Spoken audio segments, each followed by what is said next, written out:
भस्मासुर की कहानी। महादेव का सबसे खतरनाक वरदान। जब स्वयं कालों के काल और मृत्यु के देवता महादेव को अपने ही दिए गए एक वरदान के कारण कैलाश छोड़कर भागना पड़ा था, तब तीनों लोग कांप उठे थे।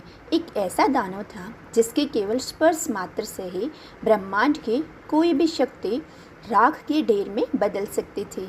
आखिर क्या थी वो चाल जिसके द्वारा इस अजय संकट को उसी के हाथों भस्म कर दिया गया था? तो सृष्टि के आरंभिक काल की बात है। दक्षिण दिशा के सुदूर घने और दुर्गम वनों में एक ऐसा भयानक सन्नाटा पसरा हुआ था जो मृत्यु की आहट से भी अधिक डरावना था। ये कोई साधारण वन नहीं था। यहाँ दिन के उजाले में भी अंधकार अपना साम्राज्य चलाता था। पेड़ों की शाखाएं इतनी उलझी हुई थी कि सूर्य की किरणें भी जमीन तक पहुँचने से पहले रास्ता भटक जाती थी। विषैले सर्प, सांप, विशालकाय बाघ, चीते और खूंखार जंगली पशु भी इस क्षेत्र विशेष की ओर आने से कांपते थे। इस भयंकर वन के ठीक मध्य में एक प्राचीन वट वृक्ष के नीचे एक विशालकाय असुर पद्मासन लगाकर बैठा हुआ था। वह भगवान की तपस्या कर रहा था और उसका नाम था भस्मासुर। भस्मासुर की आंखों में एक अधिकांक्षा की ज्वाला ददक रही थी। वह केवल एक राजा नहीं बनना चाहता था, वह संपूर्ण ब्रह्मांड का स्वामी बनना चाहता था। वह अजय होना चाहता था। उसको यह वरदान चाहिए था कि वह मृत्यु पर विजय प्राप्त कर सके। और वह भली भांति जानता था कि इस विशाल ब्रह्मांड में त्रिदेवों में केवल एक ही देव ऐसे हैं जो अपने भक्तों की पुकार सुनकर बिना किसी स्वार्थ और बिना किसी भेदभाव के, बिना किसी छल कपट के वो सहज ही वरदान दे देते हैं। वे जो असुरों को भी देवताओं के समान ही दृष्टि से देखते हैं। देवों के देव महादेव भस्मासुर ने भगवान शिव को प्रसन्न करने के लिए एक अत्यंत घोर और कठिन तपस्या आरंभ कर दी थी। उसने अन्न और जल का पूर्ण रूप से त्याग कर दिया था। उसके सूखे होठों पर केवल एक ही मंत्र निरंतर वास रहता था। वह जपता ही रहता था उस मंत्र को, ओम नमः शिवाय, ओम नमः शिवाय, ओम नमः शिवाय। उसकी भारी और कर्कश आवाज़ शुरुआत में बहुत धीमी थी, लेकिन जैसे जैसे समय बीतता गया ना, उसका नाद, उसके मंत्र की जो आवाज़ थी वो पूरे जंगल में गूंजने लगी। और दिन बड़ी धीमी गति से सप्ताह में बदल गए थे। सप्ताह करवट लेते हुए महीनों में बदल गए और फिर देखते ही देखते वर्षों के लंबे चक्कर में वो समा गया था। उसे काफ़ी सालों से वह महादेव की तपस्या में वो लीन हो गया था। प्रकृति की रीत में अपने पूरे वेग के साथ चारों ओर घूमती रही, परंतु वह पत्थर की मूर्ति के समान अडिग रहा। ग्रीष्म ऋतु का प्रकोप आया। आसमान से साक्षात आग बरसने लगी थी, पर भस्मासुर, उसके चारों ओर की जमीन सूख कर गहरी दरारों में बढ़ गई। वनस्पति जलकर पीली पड़ गई थी। लू के थफेड़े उसकी चमड़ी को झुलसाने लगे थे, लेकिन भस्मासुर अपनी जगह से 1 इंच भी नहीं हिला था। उसका विशाल शरीर पसीना, मिट्टी और धूल से भरे पूरी तरह से रंग गया था, पर उसका ध्यान एक क्षण के लिए भी नहीं टूटा था। फिर वर्षा ऋतु ने अपना प्रहार किया। मूसलाधार बारिश ने पूरे जंगल को एक भयंकर दलदल में बदल दिया था। तेज तूफानी हवाओं और आकाशीय बिजली ने बड़े बड़े पेड़ों को जड़ से उखाड़ कर फेंक दिया था, पर भस्मासुर का शरीर दिन भर पानी में भीगता रहा। वह आधी कमर तक कीचड़ और पानी में धंस चुका था, लेकिन उसके शरीर पर काई जमने लगी। लेकिन उसकी तपस्या हिमालय के समान अडिग रही। सर्दियों की जमा देने वाली प्राणघातक ठंड आई। हवा बर्फ के समान ठंडी और तीखी हो गई थी, लेकिन भस्मासुर की त्वचा वह बुरी तरह से फिर फटने लगी। उसका शरीर का मांस सिकुड़ने लगा। उसकी हड्डियां भीतर ही भीतर कांपने लगी थी। खून का बहाव धीमे पड़ने लगा, लेकिन उसके हृदय के भीतर जल रही महत्वाकांक्षा की वह लालची आग बाहर की हर ठंड, हर बर्फ से कहीं ज़्यादा गर्म थी। इस तरह कई दशक बीत गए, लेकिन भस्मासुर का वह हट्टा कट्टा शरीर अब केवल हड्डियों का एक कमज़ोर ढांचा मात्र रह गया था। उसकी जटाएं जमीन तक लंबी होकर उलझ चुकी थी। जंगली दीमकों ने उसके पैरों और जंघाओं पर अपना घर बना लिया था। चींटियां उसके शरीर पर रेंग रही थी। फिर भी कैलाश के उस बर्फीले शिखर से कोई उतर नहीं आया था। महादेव उसके समक्ष प्रकट नहीं हुए थे। तो भोलेनाथ की यह निरंतर चुप्पी अब भस्मासुर के भीतर एक भयानक क्रोध और हताशा पैदा करने लगी थी। उसका राक्षसी अहंकार अब उसकी दिखावटी भक्ति पर हावी होने लगा था। उसने अपने मन में सोचा, क्या मेरी इस घोर तपस्या में कोई कमी रह गई है क्या? क्या शिव मेरी पुकार सुन नहीं पा रहे हैं, या महादेव जानबूझकर वो मेरे धैर्य की परीक्षा ले रही है? यही साधारण ध्यान और तप से महादेव मेरी पुकार नहीं सुनेंगे तो मुझे अपनी हदों को पार करना ही होगा, मुझे उन्हें विवश करना होगा। तो एक दिन उसने क्या किया, भस्मासुर ने अपना ध्यान तोड़ा। उसकी आंखें लाल अंगारे की तरह दहक रही थी। वह अपनी जगह से उठा।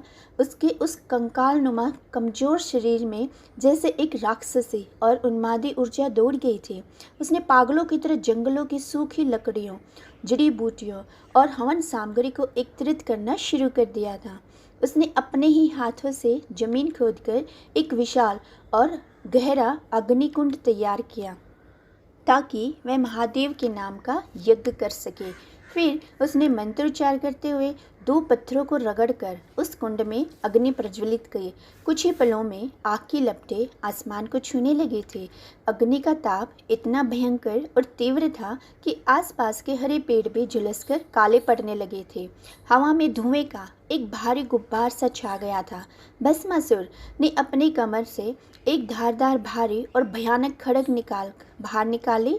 उस खड्ग की चमकदार धार पर कुंड की आग की रोशनी खौफनाक तरीके से वह चमक रही थी। उसने खड्ग को अपने बाएं हाथ की कलाई पर रखा और बिना किसी हिचकिचाहट के ही, बिना किसी डर के, बिना किसी पीड़ा की परवाह किए उसने एक ही झटके से अपने ही शरीर का एक बड़ा हिस्सा काट डाला। खून का एक तेज फव्वारा छूट गया, है ना। दर्द की इंतहा से उसकी माथे की नसें जो थी वो कैसी तन गई थी और बिल्कुल वो नीली पड़ गई थी। लेकिन उसके क्रूर चेहरे पर एक जुनूनी और पागलपन भरी मुस्कुराहट थी, है ना। ओम नमः शिवाय, ओम नमः शिवाय। उसने आसमान की ओर मुंह करके गरजते हुए अपने ही मांस का वह टुकड़ा धधकती हुई अग्नि में, जो उसने हवन कुंड में अग्नि जलाई थी, उस हवन कुंड में उसको स्वाहा कर दिया। हवन कुंड से जलते हुए मांस और खून की एक भयानक विभत्स गंध पूरे जंगल में फैलने लगी। लेकिन भस्मासुर का पागलपन वो अभी रुका नहीं था। उसने फिर से खड्ग उठाया। इस बार उसने अपनी जांघ का गहरा मांस का टुकड़ा लिया और उसे खून से भरा हुआ पूरा लथपथ उसके दोनों हाथों से उस मांस का अग्नि में डालते हुए रहे। महादेव तुम्हें आना ही होगा, वो पागलों की तरह चिल्ला रहा था। हे महादेव, तुम मेरी पुकार क्यों नहीं सुन रहे हो? तुम्हें आना ही होगा, तुम मुझसे छिप नहीं सकते हो। वह उन्मादियों की तरह चीख रहा था। हर एक आहुति के साथ वह अपने शरीर का एक नया अंग काटता और जोर जोर से शिव का मंत्र पढ़ता और अपने रक्त रंजित मांस को अग्नि देवता को समर्पित कर देता था। जंगल के बचे खुचे पशु पक्षी भी इस भयानक दृश्य को देखकर चीखते हुए इधर उधर वह भाग खड़े हुए। देवता लोग वह स्वर्ग से यह विभत्स तपस्या देखकर सिहर उठे। कोई भी प्राणी सत्ता के लिए इतना क्रूर और अंधा कैसे हो सकता है कि अपने ही शरीर को तिल तिल करके वह अग्नि कुंड में डाल रहा था, उसकी आहुति दे रहा था। और भस्मासुर का शरीर अब पूरी तरह से शत विकसित हो चुका था। खून से वहाँ की पूरी जमीन लाल कीचड़ में बदल चुकी थी। उसके आसपास अब काटने के लिए कोई बड़ा अंग नहीं बचा था। दर्द अपनी चरम सीमा को पार करके अब वह शून्य हो चुका था। लेकिन महादेव से वरदान पाने की जो उसके बाद राक्षसी जिद थी ना, वह हर दर्द पीड़ा से कहीं ज़्यादा बड़ी थी। अतः उसने खून की कमी के कारण भस्मासुर लड़खड़ाते हुए जमीन पर अपने घुटनों के बल गिर पड़ा। उसने अपने दोनों कांपते हुए हाथों से अपनी भारी तलवार की मुठ को कसकर पकड़ा। उसने अपनी गर्दन को एक साइड झुकाया और ऊपर उठाया। उसकी खून से सनी आंखें आसमान की ओर ऊपर उठी, मानो वह सीधे कैलाशपति को चुनौती दे रहा हो। जब स्वयं कालों की काल मृत्यु के देवता महादेव को अपने ही दिए गए एक वरदान के कारण कैलाश छोड़कर भागना पड़ा था। यही था ना हमारा टॉपिक आज का। उसकी आंखें ऊपर आसमान में ऐसे उठी थी मानो वह सीधे कैलाशपति को चुनौती दे रहा हो। अजर अमर और अविनाशी होने का पूर्ण वरदान। यह सुनकर कैलाशपति के उस शांत और दिव्य चेहरे पर एक अत्यंत हल्की सी करुणा भरी मुस्कान उभर आई। उन्होंने अपने शक्तिशाली त्रिशूल को जमीन पर टिकाया और अत्यंत धीरे शास्त्रीय स्वर में बोले, मेरे भक्त, तुम प्रकृति के उस मूल नियम को तोड़ने की बात कर रहे हो जिस पर यह पूरी सृष्टि, यह पूरा ब्रह्मांड टिका हुआ है। जिसका भी जन्म इस मायावी संसार में हुआ है तो उसकी मृत्यु भी निश्चित है। जिसका जन्म होगा उसकी मृत्यु निश्चित है। जो बना है वह एक दिन अवश्य मिटेगा। मैं तुम्हें यह वरदान किसी भी स्थिति में नहीं दे सकता हूँ जो सृष्टि के चक्र के ही विरुद्ध हो। अमरता प्रकृति के विधान में नहीं है। मृत्यु एक परम सत्य है जिसे स्वयं त्रिदेव भी नहीं नकारते हैं। इसके अतिरिक्त तुम जो भी मांगोगे मैं तुम्हें सहज से प्रदान कर दूंगा। तो भस्मासुर की भौहें तन गई। अब उसके चेहरे पर निराशा के बादल छा गए। एक और गहरा काला क्रोध उभर आया। अमरता पाना ही उसका प्रथम और अंतिम लक्ष्य था, लेकिन वो खाली हाथ लौटने वालों में से नहीं था। वो एक बहुत ही मायावी और बहुत ही चालाक, जो जैसे कहते हैं असुर था। वह कुछ कदम पीछे हटा। उसने अपनी आंखें बंद की।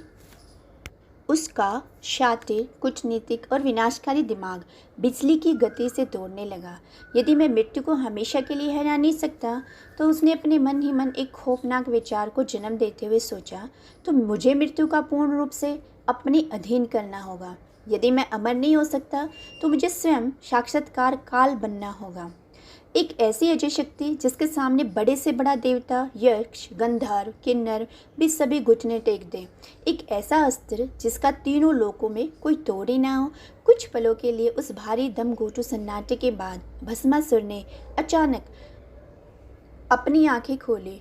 उन आंखों में अब एक ऐसी क्रूर, हिंसक और भयानक चमक थी जिसने आसपास के वातावरण को और भी अधिक खौफनाक बना दिया था। हवा का बहाव जैसे रुक सा गया था। उसने अपना दाहिना हाथ आगे की ओर बढ़ाया, अपनी मोटी और भद्दी उंगलियों को फैलाया और एक बहुत ही ठंडे लेकिन ब्रह्मांड को दहला देने वाले स्वर में कहा, ठीक है, हे महादेव, यदि आप मुझे अमरता का वरदान नहीं दे सकते तो मुझे एक ऐसा वरदान दीजिए जो मुझे संपूर्ण ब्रह्मांड में सबसे अधिक शक्तिशाली और अजय बना दे।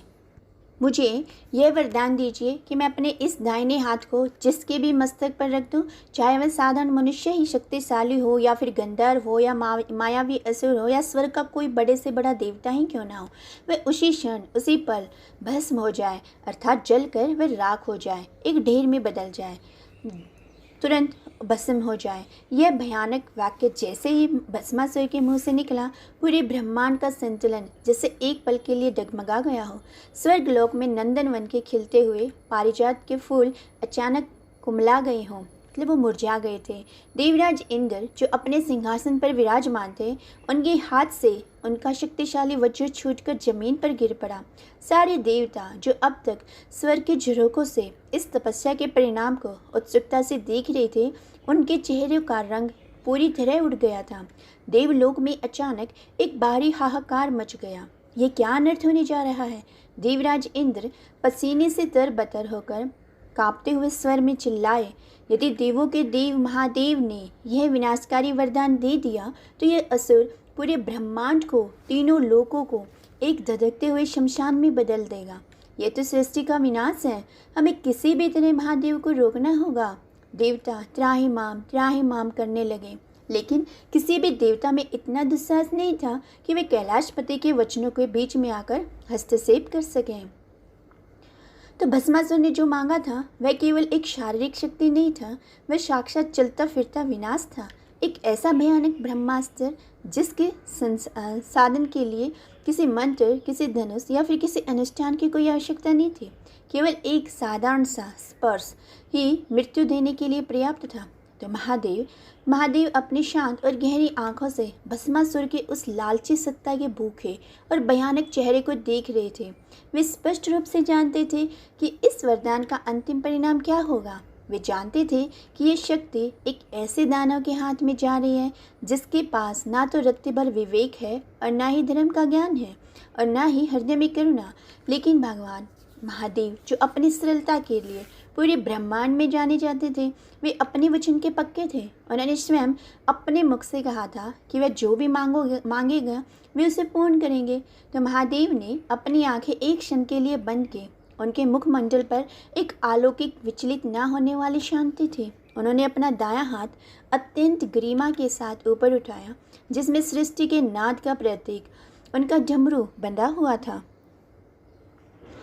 तथास्तु, शिव के मुख से निकले यह 3 अक्षर तथास्तु किसी सामान्य ध्वनि की तरह नहीं, बल्कि एक ब्रह्मांडीय, युगों युगों तक गूंजने वाले विस्फोट की तरह वातावरण में गूंज रहे थे। तथास्तु, तथास्तु, तथास्तु। इस शब्द की भारी गूंज पूरे पाताल के अंधेरों में से लेकर ब्रह्मलोक के शिखरों तक स्पष्ट सुनाई दी थी।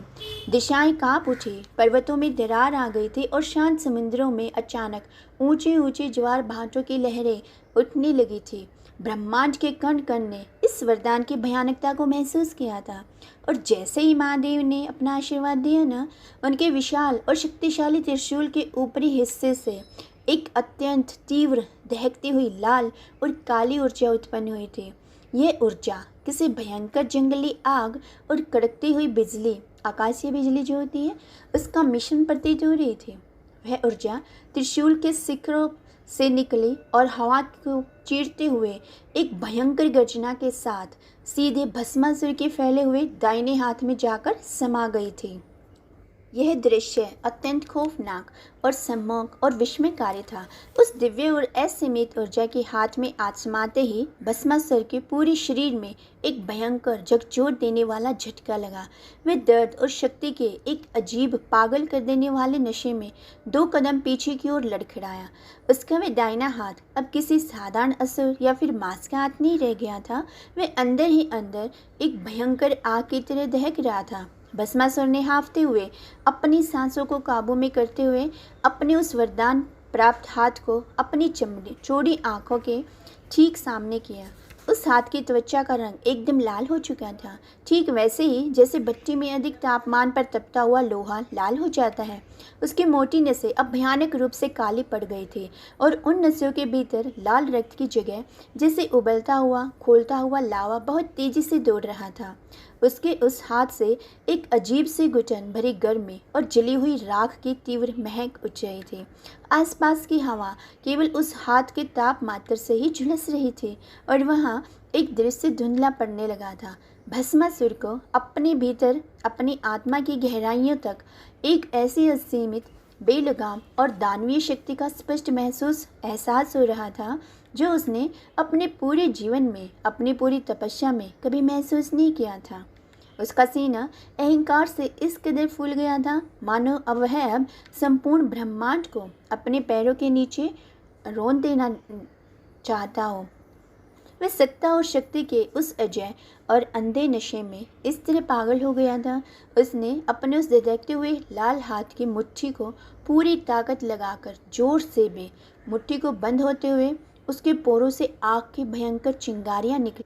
उसने अपना सिर आसमान की ओर उठाया और एक ऐसा भयानक, राक्षसी और कान फोड़ देने वाला अट्टहास किया, जिससे जंगल के बीच बचे खुचे पेड़ भी अपनी जड़ों से कांप उठे। तो अब इस पूरे ब्रह्मांड में, इन तीनों लोकों में मुझसे अधिक शक्तिशाली और कोई नहीं है। भस्मासुर की कर्कश और भारी आवाज़ में एक शैतानी खून जमा देने वाली गूंज थी। मृत्यु अब किसी देवता के पास नहीं, बल्कि मेरे इस हाथ में बसती है। काल अब मेरी उंगलियों का गुलाम बन चुका है। जो भस्मासुर कल तक मृत्यु के नाम से डरता था ना, आज वह स्वयं तीनों लोकों का साक्षात निर्दयी काल बन चुका था। किसी भी देवता से इतना बड़ा वरदान पाने के बाद कोई भी सामान्य या कृतज्ञ भक्त अपने भगवान के चरणों में गिरकर आंसुओं के साथ उन्हें धन्यवाद देता है, उनका गुणगान करता है, उनकी स्तुति करता है, बारंबार उनको प्रणाम करता है। लेकिन भस्मासुर के उस अंधकार में मन में कृतज्ञता या सम्मान का एक छोटा सा अंश भी नहीं था। उसके मन में तो अब एक नया, सबसे खौफनाक और अकाल्पनीय खेल जन्म ले रहा था। उसने अपने उस जलते हुए विनाशकारी लाल हाथ को हवा में धीरे धीरे घुमाया, लेकिन उसकी नज़र पास खड़े किसी विशाल पुराने वृक्ष पर नहीं गई। उसने अपने इस नए अजय अस्त्र का परीक्षण किसी भागते हुए जंगली जानवर या फिर चट्टान पर करने का विचार भी नहीं किया था।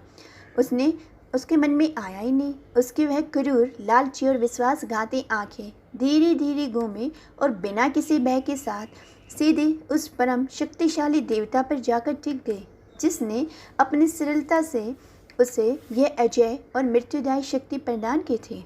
भस्मासुर की नजरें महादेव के शांत और तेजोमय और करुणा से भरे चेहरे पर जम गई। उसकी उंगलियां शिव की दिशा में मुड़ने लगीं और उसके मोटे होठों पर एक अत्यंत कुटिल और भयानक व दुस्साहसी मुस्कान धीरे धीरे फैलने लगी। भस्मासुर के मोटे होठों की खींची हुई भयानक मुस्कान अब एक उन्मादी अट्टहास में बदल चुके थे। इस अट्टहास की गूंज से कैलाश के शिखरों पर जमीन, बर्फ सब दहकने लगी थे। उसने अपनी लाल और काली नसों वाले उस दहकते हुए हाथ को महादेव की ओर सीधा कर दिया। उसके चेहरे पर अब एक ऐसा विश्वासघात था जो सृष्टि के आरंभ से लेकर और अब तक किसी ने भी नहीं देखा था। ये कैसा वरदान है महादेव? भस्मासुर की कर्कश आवाज में सत्ता का अंधा घमंड था। वरदान तो केवल शब्द होते हैं और शब्द तब तक सत्य नहीं माने जाते जब तक उनका प्रमाण न मिल जाए। क्या पता तुमने मुझे छलने के लिए कोई झूठा वरदान दे दिया हो। क्या पता ये आग केवल मेरी आंखों का धोखा हो। मुझे प्रमाण चाहिए। हे कैलाशपति, मुझे इस शक्ति को परखना है। बताइए हम इसका कहाँ प्रयोग करें। अब महादेव अपनी जगह पर बिल्कुल शांत खड़े थे। उनके चेहरे पर ना क्रोध था, ना कोई भय था। वे केवल बस उस भक्त के पतन को देख रहे थे जो अपनी ही हितवाकांक्षा की चिता में जलने जा रहा था। उनका त्रिशूल अभी भी उनके हाथ में स्थिर था और ब्रह्मांड में सबसे बड़ा प्रमाण क्या होगा? भस्मासुर का स्वर अब सीधा धमकी में उतर आया था कि मैं इस मृत्युदायी हाथ को स्वयं उस देवता के मस्तक पर रख दूं जिसने इसे रचा है। यदि मेरे स्पर्श से स्वयं कालों के काल भस्म हो जाए तो इस पूरी सृष्टि में मेरे इस अस्त्र पर कौन संदेह करेगा? फिर यह केवल शक्ति का परीक्षण नहीं था, यह उस दानव के मन में पल रही सबसे घिनौनी और कुलसित इच्छा का प्रकटीकरण था। भस्मासुर केवल शिव को नष्ट नहीं करना चाहता था, वे कैलाश के उस परम पवित्र सिंहासन पर भी अपना अधिकार जमाना चाहता था। उसका वह काला मन जगत जननी त्रिलोकीनाथ की अर्धांगिनी माता पार्वती को अपनी दासी बनाने का कुलसित स्वप्न देख रहा था। शिव का अंत ही उसके इस नीच स्वप्न की पहली और सबसे महत्वपूर्ण सीढ़ी थी। कहाँ भागोगे महादेव? यह आज तुम्हारा ही वरदान, तुम्हारा काल बनेगा। भस्मासुर एक खूंखार भेड़िए की तरह शिव की ओर झपटा। उसका लाल धधकता हुआ हाथ सीधे महादेव के मस्तक की दिशा में हवा को चीरता हुआ आगे बढ़ा। उस हाथ की भयंकर गर्मी से आसपास की धरती जलकर कोयला होने लगी थी। वायु में आग की लपटें उठने लगी थी। मृत्यु स्वयं मृत्यु के देवता की ओर पूरी गति से बढ़ रही थी। भगवान महादेव के सामने अब एक महाभयंकर धर्म संकट खड़ा हो गया था। वे चाहते तो थे कि अपने तीसरे नेत्र की एक ज्वाला मात्र से उस कृतज्ञ दानव को उसी क्षण भस्म कर दें। वे चाहते तो थे अपने त्रिशूल के एक प्रहार से उसके टुकड़े टुकड़े कर सकते थे, परंतु वे अपने ही दिए गए वचनों से बंधे हुए थे। यदि वे वहाँ खड़े रहते और भस्मासुर का हाथ उनके सिर पर पड़ता तो या तो वे भस्म हो जाते, जिससे ये पूरी सृष्टि एक पल में नष्ट हो जाते, या फिर से वे बच जाते, जिससे उनका अपना ही दिया हुआ वरदान झूठा साबित हो जाता। तो महादेव का वचन ब्रह्मांड का अटल सत्य है। वे अपने ही वरदान को असत्य फिर कैसे कर सकते थे? अपने भक्त के विश्वास को कैसे तोड़ सकते थे, चाहे वह भक्त कितना भी पापी और दुष्ट क्यों न हो? तो महादेव है। अपने वचन की पूर्ण मर्यादा और ब्रह्मांड की रक्षा हेतु बिना एक भी शब्द कहे भोलेनाथ वहां से अंतर्ध्यान हो गए। भस्मासुर का वह भयंकर हाथ हवा में झूल गया। जहाँ एक क्षण पहले महादेव खड़े थे, वहाँ अब केवल हवा का एक झोंका और राख का एक छोटा सा भवंतर शेष था। महादेव वहाँ से जा चुके थे। अपने सबसे बड़े शिकारी को हाथ से निकलते देख भस्मासुर का क्रोध अब 7वें आसमान पर पहुँच गया था। उसकी आंखों में खोलता हुआ खून उतर आया था। तुम मुझसे नहीं छिप सकते हो, हे नीलकंठ, हे कैलाशपति। मेरे इस हाथ की ज्वाला तुम्हें पाताल के अंधेरों से भी खींच लाएगी। वह गरजते हुए उसने अपनी दानवी गति से तीनों लोकों में महादेव का पीछा आरंभ कर दिया। यहाँ से ब्रह्मांड के इतिहास की वह सबसे खौफनाक, विध्वंसक और अविश्वसनीय दौड़ शुरू हुई, जिसने तीनों लोगों की नींव हिलाकर रख दी थी। महादेव आगे आगे और मृत्यु का साक्षात रूप बना भस्मासुर उनके पीछे पीछे। महादेव ने दक्षिण के वनों से निकलकर उत्तर दिशा की ओर अपने कदम बढ़ाए। उनके चरणों के स्पर्श से वायु तेज हो गई थी। वे घने वनों, ऊंचे पर्वतों और गहरी खाइयों को पलक झपकते ही पार करने लगे। किंतु भस्मासुर, वो भी अब कोई साधारण असुर नहीं था, कोई सामान्य राक्षस नहीं रहा था। शिव से प्राप्त उसी असीमित ऊर्जा ने उसके शरीर में वायु से भी तेज गति भर दी थी। वे पागलों की तरह पेड़ पौधे, चट्टानों और नदियों को रोनता हुआ महादेव के पीछे दौड़ रहा था।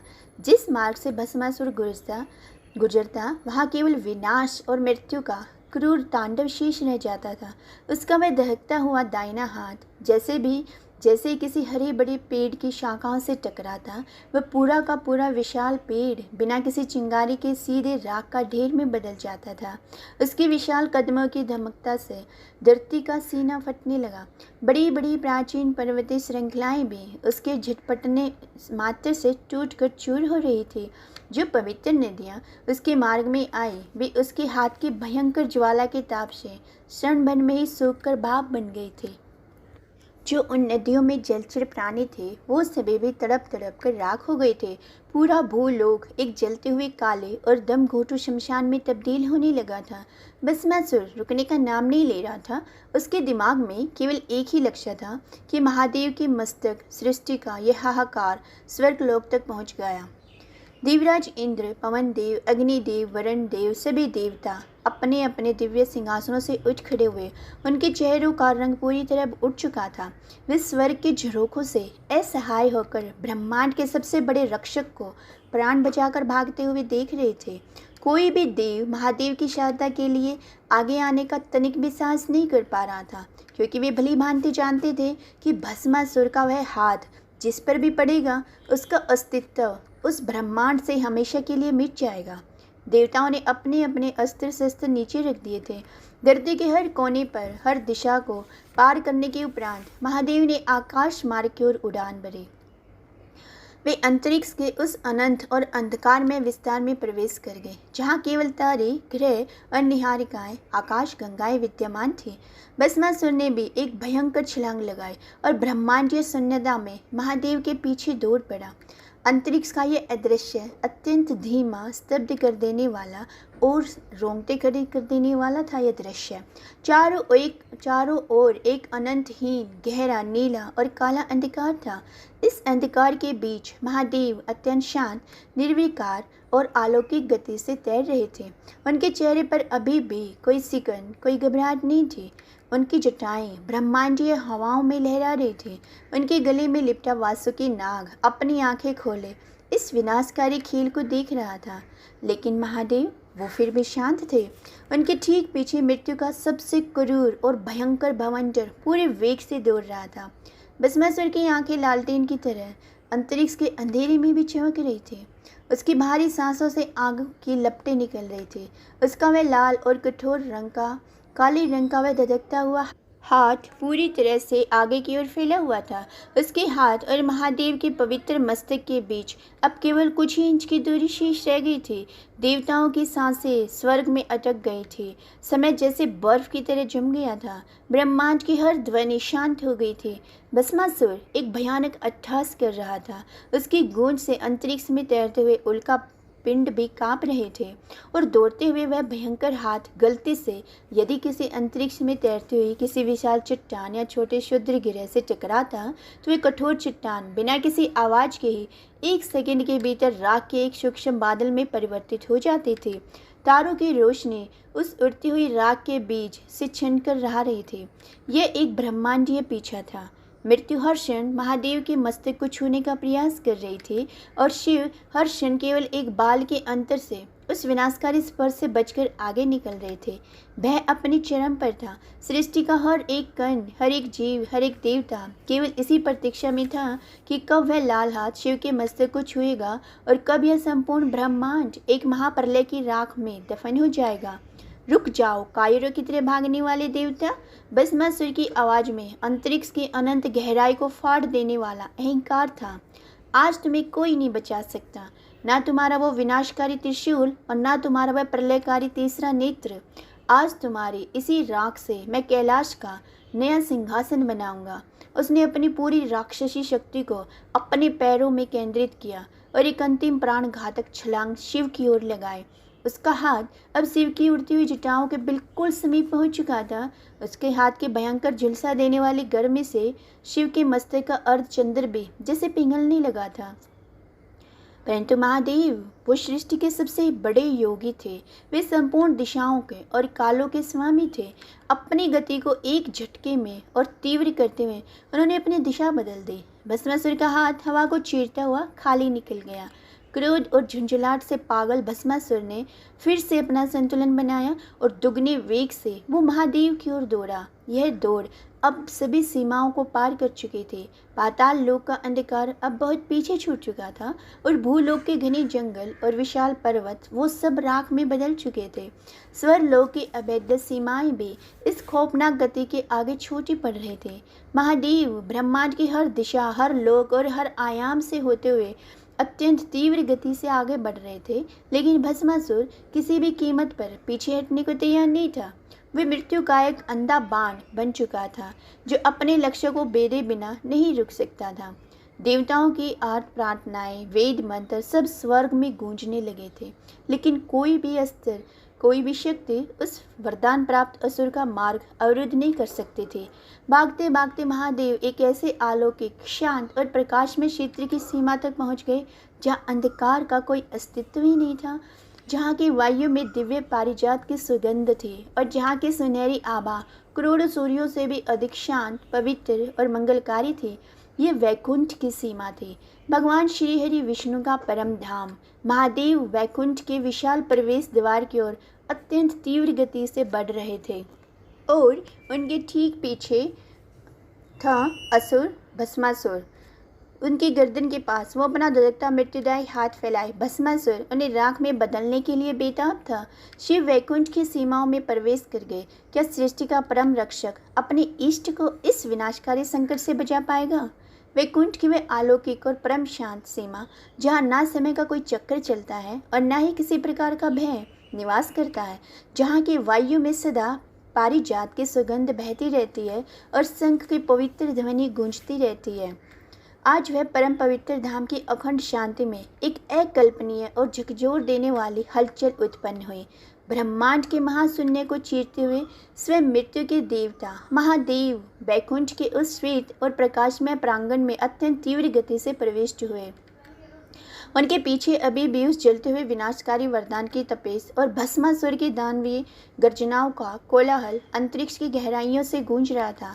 महादेव के चरणों के वेग से वैकुंठ के द्वार पर खड़े पार्षद जय और विजय भी एक क्षण के लिए विस्मय में पड़ गए। क्षीर सागर के उस अनंत नीले और शांत जल के ठीक मध्य में भगवान श्री हरि विष्णु अपनी चिर परिचित मुद्रा में शीशनाग की कोमल सैया पर अत्यंत शांत भाव से विश्राम कर रहे थे। माता लक्ष्मी अत्यंत श्रद्धा भाव से उनके चरणों के पास विराजमान थे। महादेव ने अपनी गति को विराम दिया। उन्होंने एक गहरी सांस ली और उस ब्रह्मा के समक्ष जाकर खड़े हो गए, जो इस संपूर्ण सृष्टि के पालनहार और माया के परम स्वामी हैं। शांताकारं भुजंगशनं पद्मनाशं सुरेशं विश्वधारणं गगनशुदृश्यं मेघवर्णं शुभांगम, अर्थात जिनकी आकृति अत्यंत शांत है, जो शीशनाग की शैया पर शयन करते हैं, जिनकी नाभि में कमल हैं, जो देवताओं के ईश्वर और संपूर्ण ब्रह्मांड के आधार हैं, उन भगवान विष्णु को मैं प्रणाम करता हूँ। भोलेनाथ ने अपनी जटाओं को स्थिर किया और अत्यंत सहजता से भगवान विष्णु को उस संपूर्ण महासंकट का वरदान सुनाया। उन्होंने बताया कि कैसे उस असुर ने अपनी घोर तपस्या और अपने ही शरीर के अंगों की आहुति देकर उन्हें विवश कर दिया था। उन्होंने बताया कि कैसे उनकी अपनी ही सरलता और एक वरदान ने आज संपूर्ण ब्रह्मांड को एक भयंकर महाप्रलय के मुहाने पर लाकर खड़ा कर दिया है। बस वह उस असुर का वह दाहिना हाथ अब किसी भी शक्ति, किसी भी देवता और किसी भी लोक को क्षण भर में राख कर सकता था। महादेव के शब्दों में ब्रह्मांड के विषय भविष्य को लेकर एक गहरी चिंता थी। लेकिन शिव की यह पूरी कथा सुनकर भी भगवान विष्णु की प्रतिक्रिया बिल्कुल इसके विपरीत थी। नारायण के उस शांतमय श्याम वर्णे और तेजोमयी मुखमंडल पर चिंता या भय की एक सूक्ष्म रेखा भी नहीं उभरी। इसके विपरीत उनके उन कमल रूपी होठों पर एक ही अत्यंत रहस्यमय, कूटनीतिक और ब्रह्मांड को आश्वस्त कर देने वाली मुस्कान खिल उठी। वे अपनी शीत सैया से अत्यंत गरिमा और धीरज के साथ उठे। उनके पीताम्बर वस्त्रों से एक दिव्य सुगंध पूरे बैकुंठ प्रांगण में फैल गई थी। विष्णु ने अपनी गहरी शांत आंखों से महादेव की ओर देखा और उनका स्वर एक गहरे शांत महासागर की लहरों की भांति गूंजा। महादेव, आप व्यर्थ ही विचलित हो रहे हैं। आप सृष्टि के संहारक हैं, आप स्वयं महाकाल हैं। फिर भला आप इस साधारण सी मृत्यु से कैसे भाग सकते हैं? यह संकट आपकी सरलता का नहीं है, बल्कि उस असुर के अहंकार और अंधी लालसा का परिणाम है। आपने एक भक्त की पुकार सुनी और अपना वचन निभाया। ये आपका परम धर्म था। अब इस ब्रह्मांड की रक्षा करना और उस घमंडी असुर को उसके पापों का उचित दंड देना, ये मेरा धर्म है। शिव ने अपनी शक्तिशाली त्रिशूल को वैकुंठ की भूमि पर टिकाते हुए कहा, हे नारायण, किंतु उस दानव का वह लाल हाथ अब अजय हो चुका है। उसे कोई भी अस्त्र, कोई भी शस्त्र, कोई भी शक्ति भेद नहीं सकती है। वह स्वयं साक्षात काल बन चुका है। जो भी उसके सामने जाएगा वह उसी क्षण भस्म हो जाएगा।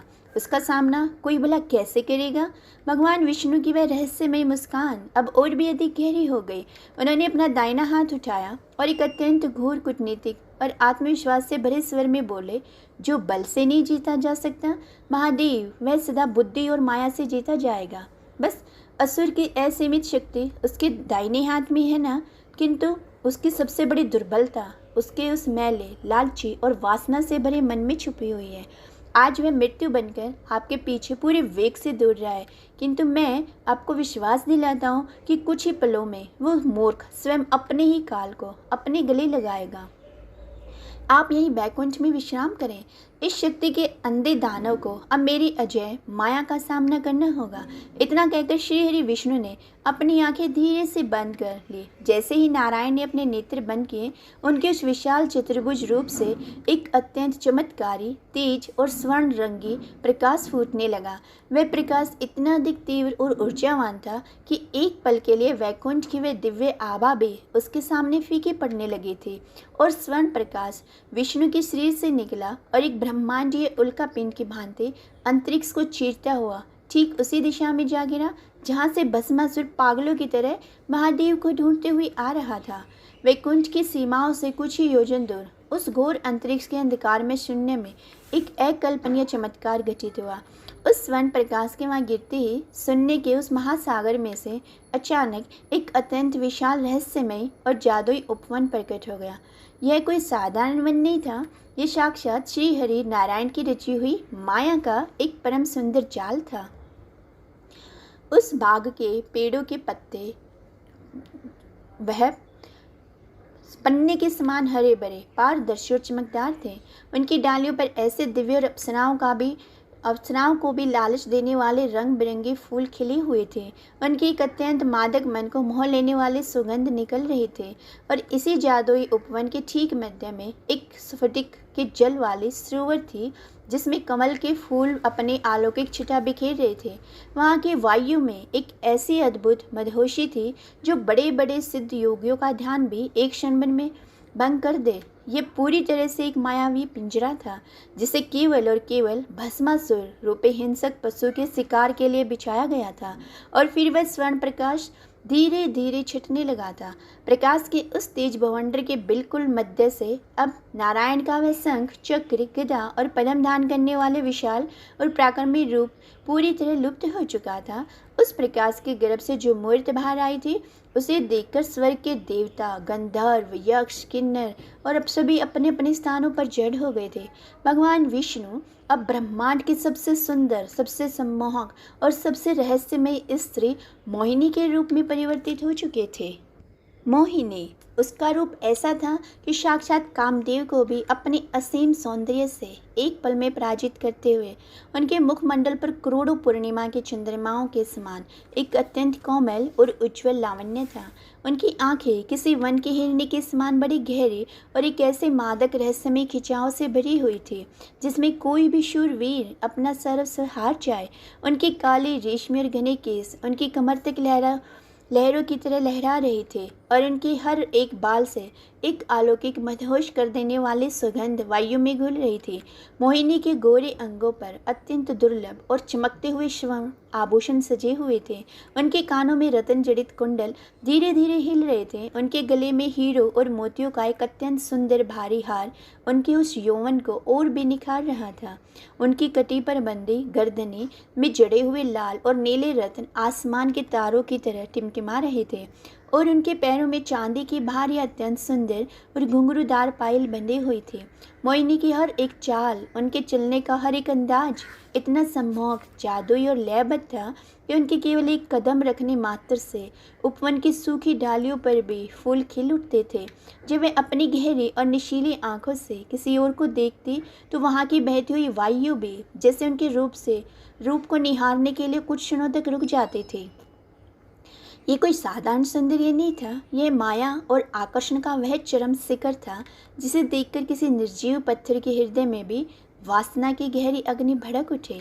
ये अजय शक्ति जिसे शिव का महाविनाशकारी त्रिशूल भी नहीं रोक पाया था, उस अंधी शक्ति को रोकने के लिए ये असीम कोमलता और ये मायावी रूप ही एकमात्र सच्चा ब्रह्मास्त्र था। मोहिनी अब अपने शिकार की प्रतीक्षा में तैयार खड़ी थी। उधर दूसरी ओर भस्मासुर अपने मार्ग में आने वाले हर ग्रह, हर तारे और हर चट्टान को राख करते हुए अपने उस लाल और भयंकर रूप से धधकते हुए हाथ को आगे फैलाए हुए अपनी राक्षसी गति से वैकुंठ की ओर मार्ग पर बढ़ता चला जा रहा था। उसकी आंखों में अभी भी शिव को भस्म करने का और कैलाश पर अपना अधिकार जमाने का वह अंधा पागलपन पूरी तरह से हावी था। उसके विशाल शरीर भयंकर ताप छोड़ रहा था और वह अंतरिक्ष के सन्नाटे को चीरता हुआ लगातार अपनी राक्षसी अट्ठास कर रहा था। दौड़ते दौड़ते अपनी पूरी गति के साथ वे अचानक उस मायावी और जादुई उपवन की सीमाओं से आकर टकराया। उस अचानक से बदलते हुए वातावरण को देखकर वह एक क्षण के लिए चौंक गया। कहाँ अंतरिक्ष का वह घना प्राण लेने वाला अंधकार और कहाँ यह सुगंधित, मादक और असीम सुंदरता से भरा हुआ जादुई उपवन। यह कोई नई माया है क्या? कहाँ छिप गए हैं महादेव? भस्मासुर ने खूंखार जानवर की तरह अपनी सांसें खींचते हुए क्रोध में फुफकारा। उसने बिना सोचे समझे अपना दाहिना जलता हुआ हाथ पास के एक विशाल फूलों से लदे वृक्ष की ओर किया ताकि वह उस पूरे उपवन को एक ही झटके में जलाकर भस्म कर दे और शिव को बाहर आने पर विवश कर दे। उसकी मोटी उंगलियों से आग की लपटें निकलने ही वाली थी कि तभी हवा के कोमल और सुगंधित झोंके के साथ उसके कानों में एक अत्यंत मीठी, लयबद्ध और हृदय को गहराई तक चीर देने वाली एक झंकार पड़ी। छम छम छम। ये घुंघरुओं की आवाज़ थी, किसी स्त्री के पैरों की वह पायल जिसकी हर एक झंकार में, हर एक स्वर में एक ऐसा गहरा नशा था जिसने भस्मासुर के उस उबलते हुए क्रोधी खून को एक ही पल में बर्फ के समान शांत कर दिया था। उसकी उंगलियों से निकल रही वह भयंकर आग अचानक बुझ गई। उसका वह दहकता हुआ लाल हाथ जो अभी तबाही मचाने वाला था, हवा में ही बिना किसी आदेश के रुक गया था। भस्मासुर के वे भारी और विनाशकारी कदम जो पूरे ब्रह्मांड को रोदने चले थे, वहीं के वहीं अब जमीन पर वो ठिठक गए थे। उसकी वे लाल आंखें और शिव के खून की प्यासी आंखें अब उस मीठी सम्मोहक झंकार की दिशा में मुड़ चुकी थी। घुंघरुओं की वह रहस्यमय लयबद्ध और मीठी झंकार अंतरिक्ष के उस घने सन्नाटे को चीरती हुई सीधे भस्मासुर के कानों में उतरी। ये कोई साधारण ध्वनि नहीं थी, ये साक्षात भगवान श्री हरि विष्णु की रची हुई उस महामाया का पहला अस्त्र था। वो असुर जो अभी तक एक दहकते हुए ज्वालामुखी की भांति फुटकार रहा था, उसके नथुनों से क्रोध का अग्नि निकल रही थी। वह अपनी जगह पर पत्थर की मूर्ति के समान जम गया था। उसके भी भारी और विनाशकारी कदम जो वैकुंठ को रौंदने के लिए उठे थे, वही जमीन पर ठिठक गए। उसकी उंगलियों से निकल रही वह भयंकर आग अब शांत हो गई थी। उसने अपना दाहिना हाथ जो भी तबाही मचाने के लिए आगे बढ़ाया हुआ था ना, वह धीरे से अब नीचे कर लिया वह मुड़ा बहुत धीमी गति से। उसकी लाल खून की प्यासी आंखें अब उस जादुई उपवन के बिल्कुल मध्य में स्थित उस सरोवर की ओर उठी। जो दृश्य उसने देखा उसके पूरे अस्तित्व को जड़ से हिलाकर रख दिया था। सरोवर के किनारे पारदर्शी हरे पत्तों की छांव में साक्षात ब्रह्मांड का सबसे सुंदर, मादक और सबसे सम्मोहक रूप विराजमान था। मोहिनी, उनके गोरे और उज्ज्वल पैरों में बंधे चांदी के घुंघरू उस जादुई वायु में एक अजीब सा नशा घोल रहे थे। उन्होंने अपनी बड़ी कजरारी और हिरनी जैसी आंखों से भस्मासुर की ओर एक तिरछी नजर डाली। वह कटाक्ष इतना तीव्र और हृदय को बेनने वाला था कि भस्मासुर के सीने में धड़कता हुआ उसका क्रूर हृदय एक पल के लिए रुक गया था।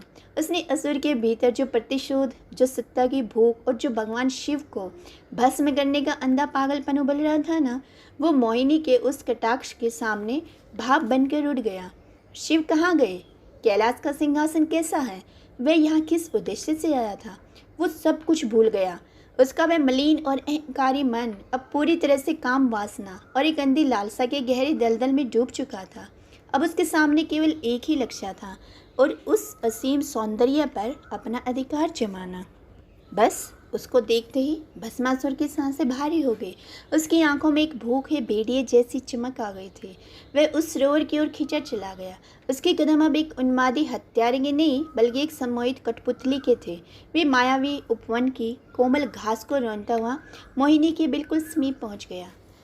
ठहर जाओ सुंदरी, भस्मासुर की भारी और कर्कश आवाज में अब एक अजीब सी घबराहट और लालच था। कौन हो तुम? इस निर्जन अंतरिक्ष में, इस उपवन में तुम अकेले क्या कर रही हो? मोहिनी रुकी नहीं। उन्होंने अपने रेशमी केशों को एक झटके से पीछे किया। उनके मुखमंडल पर एक अत्यंत कोमल, रहस्यमयी और मायावी मुस्कान तैर गई। उन्होंने अपनी पलकों को हल्का सा झुकाया और सरोवर के जल से खिला हुआ कमल तोड़ लिया। वे भस्मासुर की ओर सीधे देखने के बजाय उस कमल की पंखुड़ियों से खेलने लगे। उसका यह नखरा, उनकी यह बेरुखी भस्मासुर के भीतर वासना की आग को और भी अधिक भड़का रही थी। मैं भस्मासुर हूँ। उसने अपना चौड़ा सीना तानते हुए अपनी अहंकार का प्रदर्शन किया। मैं इस संपूर्ण ब्रह्मांड का सबसे शक्तिशाली, सबसे अजय योद्धा हूँ। मृत्यु के देवता भी मेरे इस दाहिने हाथ के स्पर्श से कांपते हैं। तीनों लोकों का नया स्वामी तुम्हारे सामने खड़ा है। मेरे इस वैभव को, मेरी शक्ति को देखो। मेरे पास आओ और मेरी रानी बनो। मैं तुम्हें स्वर्ग के सबसे ऊंचे सिंहासन पर बिठाऊंगा। मोहिनी ने धीरे से अपना मुख उसकी ओर किया। उनकी आंखों में एक ऐसा आकर्षण था जो किसी भी शूरवीर की बुद्धि को भ्रष्ट कर दे। उन्होंने एक अत्यंत मीठी, मादक और हृदय की गहराइयों तक उतर जाने वाले टोन में कहा, हे वीर, यदि तुम मेरे हर एक कदम से कदम मिला सको तो मैं जन्म जन्मांतर के लिए तुम्हारी हो जाऊंगी। मोहिनी की यह चुनौती किसी बाण की तरह भस्मासुर के अहंकारी मन पर जाकर लगी। उसका अहंकार आसमान को छूने लगा। उसने सोचा, जो असुर अपनी तपस्या से त्रिदेवों को विवश कर सकता है, जो साक्षात काल को भी अपने पीछे दौड़ा सकता है, क्या वह एक साधारण स्त्री के साथ नृत्य नहीं कर सकता? उसे यह शर्त बहुत ही तुच्छ और आसान लगी। वह भूल गया कि यह कोई साधारण स्त्री नहीं है और यह कोई साधारण नृत्य नहीं होने वाला है। भस्मासुर ने एक जोरदार अट्टहास किया। आहा, बस इतनी सी बात है, एक साधारण सा नृत्य। तुम जो भी मुद्रा करोगी मेरे ये पैर वही दोहराएंगे। आज यह ब्रह्मांड मेरे पराक्रम के साथ साथ मेरी कला को भी देखेगा। आरंभ करो सुंदरी। और उसी क्षण उस जादुई उपवन की वायु में एक अदृश्य अलौकिक संगीत गूंजने लगा। बिना किसी वाद्य यंत्र के अंतरिक्ष के उस शून्य में मृदंग की भारी ढाप और वीणा के तीखे तार बजने लगे। धानी धाम। मोहिनी ने अपने दोनों हाथ हवाओं में उठाए। अपने पैरों के घुंघरुओं ने संगीत की पहली धाप के साथ ताल मिलाए। उन्होंने एक अत्यंत सुंदर और कोमल मुद्रा बनाई और एक कदम आगे बढ़ाया। भस्मासुर ने भी तुरंत अपने दोनों हाथ हवा में उठाए। उसका विशाल भारी भरकम शरीर उसी मुद्रा को दोहराने लगा। उसने भी ठीक उसी दिशा में एक कदम आगे बढ़ाया। संगीत की गति थोड़ी तेज हुई। मोहिनी ने अपनी कमर को एक लयबद्ध तरीके से घुमाया और अपने बाएं हाथ को आसमान की ओर सीधा किया। सेम भस्मासुर ने भी अपनी पूरी ताकत लगाकर अपनी कमर को घुमाया। इमेजिन दैट दिस सीन, मतलब कि भस्मासुर इतना मोटा भारी भरकम। उसने कोशिश की अपने शरीर को हिलाने की, अपनी कमर को घुमाने की और अपना बायां हाथ आसमान की ओर कर दिया। मोहिनी जो भी कर रही थी, भस्मासुर एक आज्ञाकारी मशीन की तरह हूबहू वही सेम चीज़ें कर रहा था। नृत्य धीरे धीरे अपनी गति पकड़ने लगा। घुंघरों की आवाज़ अब उपवन में गूंज रही थी, छम छम छम छम, और भस्मासुर पूरी तरह से अंधा हो चुका था। उसकी नज़रें मोहिनी के सुंदर मुख, उसके लहराते केश और उनकी मादक आंखों से एक पल के लिए भी नहीं हट रही थी। वह भूल चुका था कि वह कौन है। वह ये भी भूल चुका था कि उसका असली रूप क्या है, और सबसे महत्वपूर्ण बात, वह ये भूल चुका था कि उसके दाहिने हाथ में कौन सी अकाल्पनीय विनाशकारी शक्ति छिपी हुई है। अब दृश्य अत्यंत धीमा और तनावपूर्ण हो चुका था। अंतरिक्ष की वह वायु जैसे थम सी गई थी। देवताओं ने स्वर्ग से अपनी सांसें रोक ली थी। यह कोई साधारण नृत्य नहीं था। यह मौत का एक भयानक खेल था, जिसमें शिकार अपनी ही इच्छा से शिकारी के बिछाए जाल में गहरे उतरता जा रहा था। संगीत की हर थाप भस्मासुर के दिल की धड़कन से जड़ चुकी थी। वह पूरी तरह से मोहिनी के उस गहरे मायावी सम्मोहन में बन चुका था। मोहिनी की गति अब एक हवा के बवंडर की तरह तेज हो गई थी। वे एक ही स्थान पर गोल गोल घूमने लगी। भस्मासुर भी अपनी सुध-बुध खोकर, पसीने से लथपथ होकर उसकी गति से गोल गोल घूमने लगा। इस भयानक नृत्य के दौरान इस नृत्य का मुख्य केंद्र भस्मासुर का वह दाहिना हाथ बन चुका था। वह हाथ जो लाल और काली नसों से अभी भी धधक रहा था। वह हाथ जिसके छूने मात्र से सृष्टि राख में बदल जाते। जब भस्मासुर मोहिनी की नकल करते हुए अपने हाथ को हवा में लहराता, तो उसका वो विनाशकारी दाहिना हाथ कई बार उसके अपने ही सीने, अपने ही गर्दन और अपने ही चेहरे के बिल्कुल पास से होकर गुजरता। हर बार जब वह दहकता हुआ लाल हाथ उसके अपने मस्तक के करीब आता, तो स्वर्ग में बैठे देवताओं के चेहरों का रंग उड़ जाता। हर मुद्रा के साथ एक भयंकर खतरा मंडरा रहा था। हवा में उस लाल हाथ के घूमने से लाल रंग की रोशनियां एक खौफनाक चक्र बना रही थी। भस्मासुर की आंखें अब पूरी तरह से नशीली और अंधी आदि बंद हो चुकी थी। वह एक ट्रांस में था, मतलब अब उसने अपनी थकान को, अपने पसीने का, अपनी शक्ति का कोई भान नहीं रहा था।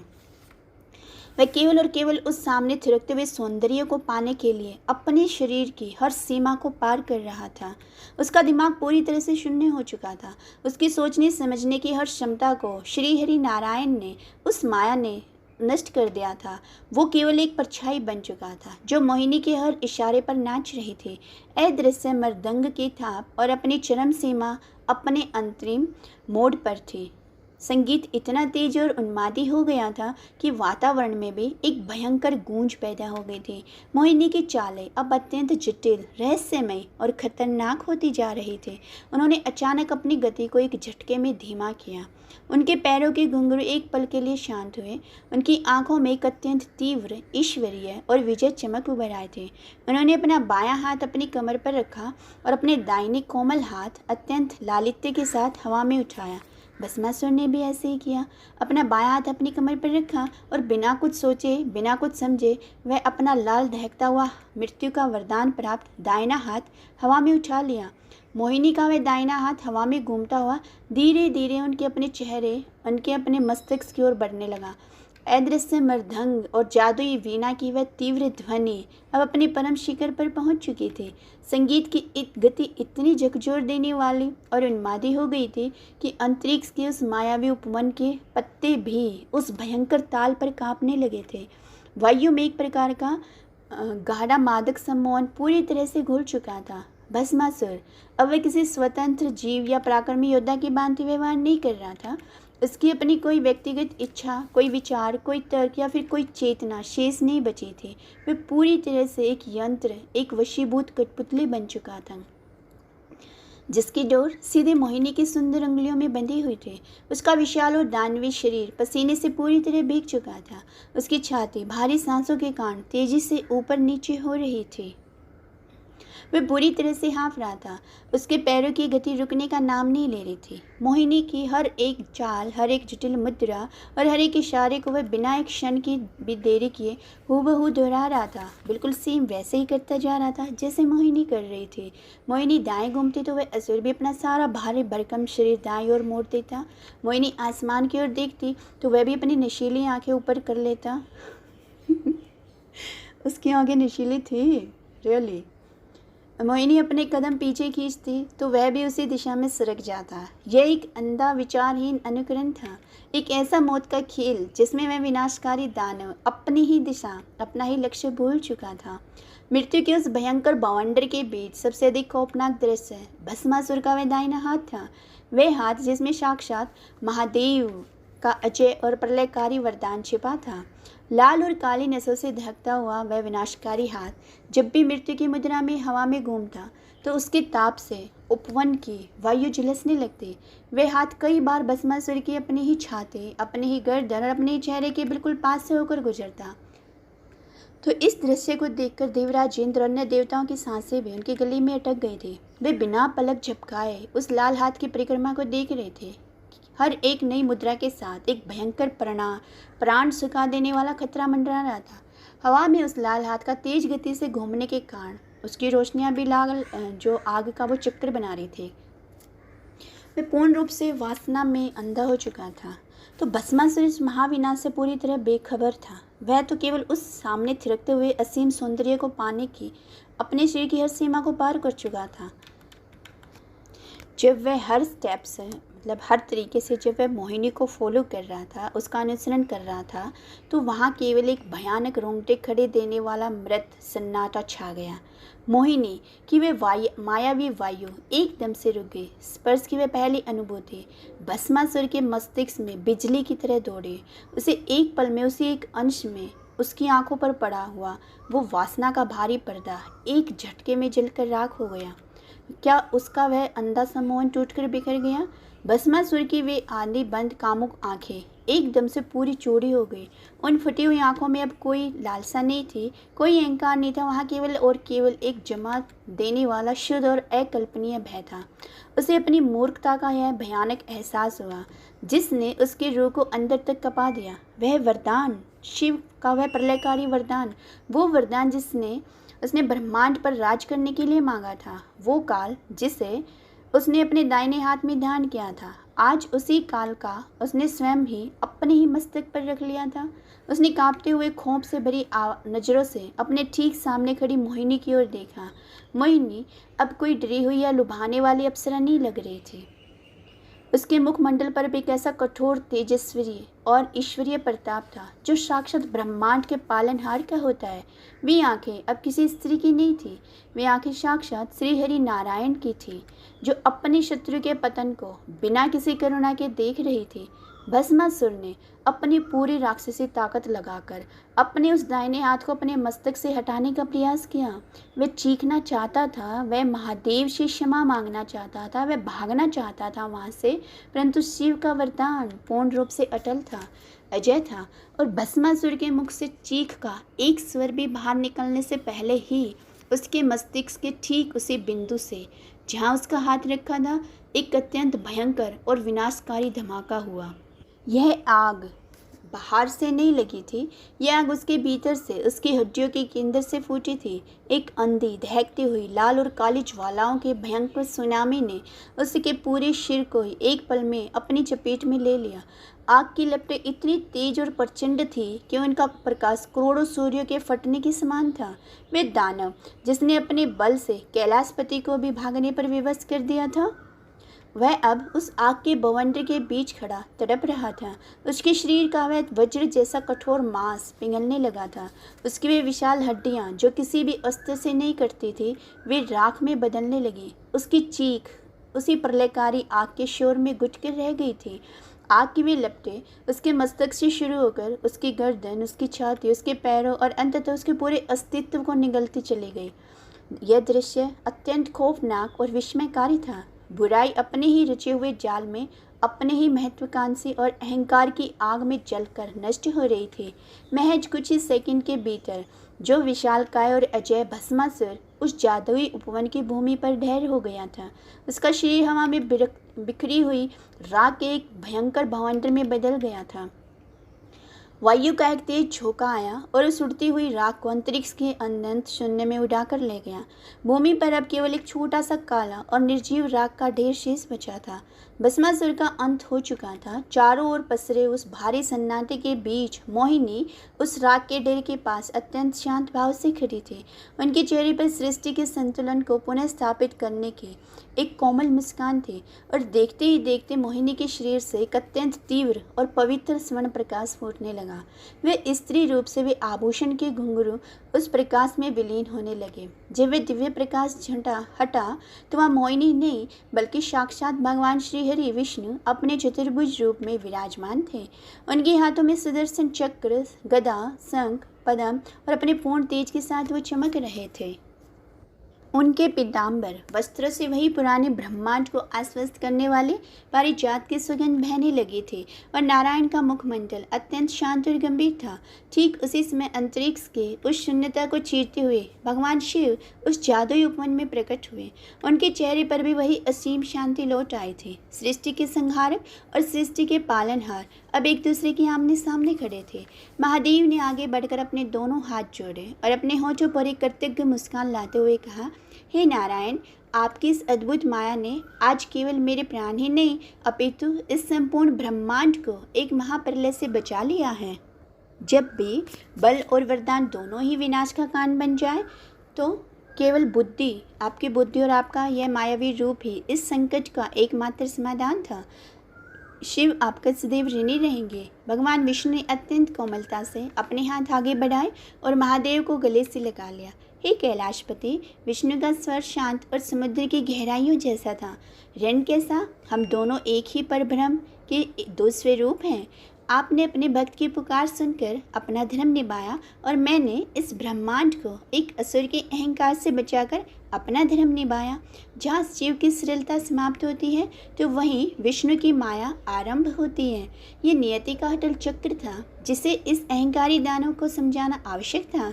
हरि और हर के इस अद्भुत और अलौकिक मिलन को देखकर स्वर्ग में बैठे देवताओं की आंखों से आनंद के आंसू झलक पड़े और देवराज इंद्र ने अपने दोनों हाथ जोड़कर ब्रह्मांड के इन दोनों सर्वोच्च शक्तियों को नमन किया। अंतरिक्ष की वह वायु जो भस्मासुर के भय से थम गई थी, वो अब पूरी स्वतंत्रता और शीतलता के साथ बहने लगी थी। स्वर्ग लोक, गंधर्व लोक और तीनों लोकों से अचानक दिव्य और सुगंधित पुष्पों की एक भारी वर्षा होने लगी। पारिजात और मंदार के फूल शिव और विष्णु के चरणों में गिरने लगे थे। देवताओं की जय जयकारों और संघ की पवित्र ध्वनि से पूरा ब्रह्मांड गूंज उठा था। सृष्टि सुरक्षित थी, धर्म की पुनः स्थापना हो चुकी थी और एक बार फिर यह सिद्ध हो गया था कि जो शक्ति अहंकार और लालच के वशीभूत होकर अपनी मर्यादा भूल जाती है तो उसका विनाश उसी के हाथ होना निश्चित होता है। तो यह किताब आपको कैसी लगी कमेंट करके हमें ज़रूर बताना। वीडियो पसंद आए तो इसे लाइक और शेयर करना और पहली बार हमारे चैनल पर आए तो चैनल को सब्सक्राइब अवश्य करना और वीडियो में हर हर महादेव लिखिए। जय श्री हरि। आप सभी को धन्यवाद और चैनल को सब्सक्राइब करना ना भूलें। श्री हरि की कृपा, महादेव की कृपा आप सभी पर बने रहे। हर हर महादेव आप सभी को।